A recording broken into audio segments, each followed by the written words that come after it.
పట్టుదల లేకుంటే ఎవరు ఏమీ చేయలేరు. పట్టుదల లేకుండా ప్రయత్నిస్తే అడుగు దూరం కూడా వేయలేరు. జీవితంలో ముందుకు సాగాలంటే ఆగిపోకూడదు. సాగిపోతూ ఉండాలి. సాహసయాత్రికుడు బేర్ గ్రిల్స్ జీవితం అదే చెప్తుంది. డిస్కవరీ ఛానల్లో ప్రసారమైన మ్యాన్ వాజ్ వైల్డ్ షో అందరికీ సుపరిచితమే. ఆ షోలో హోస్ట్గా చేసిన బేర్ గ్రిల్స్ జీవితంలో జరిగిన కొన్ని సంఘటనలను అదేవిధంగా ఆ షోలో చూపించినట్లుగా కప్పలు, పాములు, కీటకాలను తినేవాడా? ఆ షోలో వేసిన స్టంట్స్ ఎంతవరకు నిజం అనే విషయాలను ఈ వీడియోలో తెలిపే ప్రయత్నం చేస్తాను. ఈ వీడియోను తప్పకుండా ఎండ్ వరకు చూడండి. Edward Michael Bear Grylls June 7, 1974న ఐర్లాండ్లో జన్మించాడు. ఇతనికి 4 సంవత్సరాలు వచ్చేదాకా ఐర్లాండ్లోని డోనాగడ్లో నివసించారు. తర్వాత అతని ఫ్యామిలీ వైట్ ఐల్లోని బేంబ్రిడ్జ్కి వెళ్ళింది. గ్రిల్స్ తన స్కూలింగ్ని ఈటన్ హౌస్లో పూర్తి చేశాడు. తర్వాత కాలేజీని ఈటన్ కాలేజీలో కంప్లీట్ చేశాడు. 2002లో బిర్క్బెక్ కాలేజీ నుంచి హిస్పానిక్ అధ్యయనాల్లో బ్యాచిలర్ డిగ్రీని పొందాడు. కాలేజీ చదువుతున్న టైంలోనే గ్రిల్స్ బ్రిటిష్ ఆర్మీలో స్పెషల్ ఎయిర్ సర్వీస్ రిజర్విస్ట్గా పనిచేశాడు. ఇంతవరకు బాగానే ఉంది. ఇది అందరి జీవితాల్లో జరిగేవే. దీని తర్వాత గ్రిల్స్ జీవితం అంత సాఫీగా సాగలేదని చెప్పాలి. గ్రిల్స్ జీవితంలో ఎన్నో పరాజయాలను చవిచూశాడు. చిన్నతనంలోనే స్కై డైవింగ్ నేర్చుకున్నాడు. కరాటేలో బ్లాక్ బెల్ట్ పొందాడు.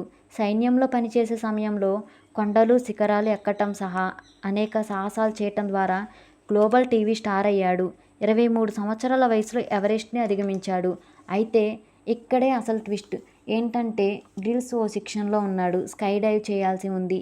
ఈ సమయంలో పారాచూట్ 16,000 అడుగుల ఎత్తులో ఓపెన్ చేయాలని చూశాడు. కానీ అది తెరుచుకోలేదు. దీంతో అక్కడి నుండి కింద పడిపోయాడు. ఇక అతడి జీవితం అయిపోయిందని అందరూ అనుకున్నారు. నేలపై పడి వెన్నుకు గాయమవటంతో డాక్టర్లు ఇంకా నడవలేడని చెప్పారు. 18 నెలల పాటు సైనిక పునరావాసంలోనే ఉన్నాడు. చీకటి రోజులు చూశాడు. అలా అని కృంగిపోలేదు. గ్రిల్స్ మొండి వ్యక్తి. అస్సలు తగ్గలేదు. అన్ని ప్రయత్నాలు చేసి చక్కగా నడవటం మొదలుపెట్టాడు. ఆ తర్వాతనే ఎవరెస్ట్ను కూడా అధిగమించాడు. అతని మనసే గొప్ప మెడిసిన్గా పనిచేసింది. తర్వాత మ్యాన్ వాజ్ వైల్డ్ కార్యక్రమంలో గ్లోబల్ టీవీ స్టార్ అయ్యాడు. గ్రిల్స్ తన జీవితం అయిపోయిందని ఆలోచించకుండా పట్టుదలతో ప్రపంచానికి పరిచయం అయ్యాడు. ఇకపోతే మ్యాన్ వాజ్ వైల్డ్ షో అనేది ఎంత ఇంట్రెస్టింగ్గా ఉంటుందో మనందరికీ తెలిసిందే. ఎందుకంటే చుక్క నీరు లేకుండా, తినడానికి కూడా ఏమీ లేకుండా ఒంటరిగా అడవుల్లో, ఎడారుల్లో సర్వైవ్ అవుతున్నట్లు చూపిస్తారు. నిజంగానే ఒంటరిగా సర్వైవ్ అయ్యాడా? ఈ షోలో పాములు, కప్పలు వంటి రకరకాల పురుగులను తిన్నట్లు చూపించేవాళ్ళు. అసలు ఇది ఎంతవరకు నిజం అన్నదాన్ని తెలుసుకుందాం. మ్యాన్ వాజ్ వైల్డ్ షోలో చూపించేవన్నీ పూర్తిగా నిజం కావు. ముందుగానే ప్లాన్ చేసి దాని ప్రకారం షో నడిపిస్తారు. పాములు, కప్పలు, కీటకాలు తినేవన్నీ కూడా నిజం కావనే చెప్పాలి.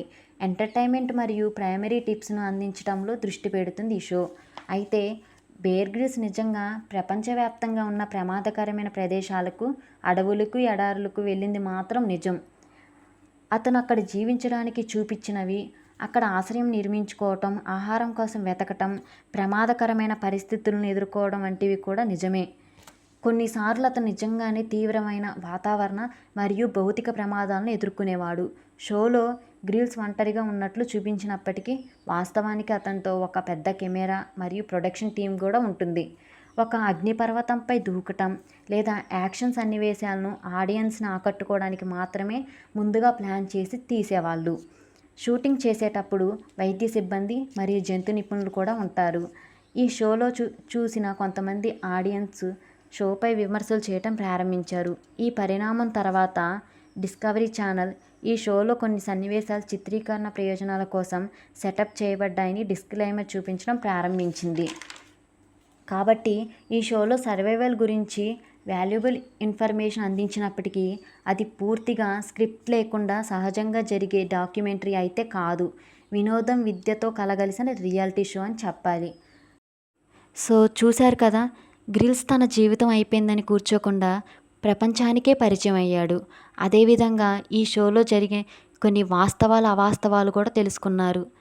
ఇది ఈరోజు వీడియో. ఈ వీడియో మీకు వర్తి అనిపిస్తే like and subscribe. Thank you.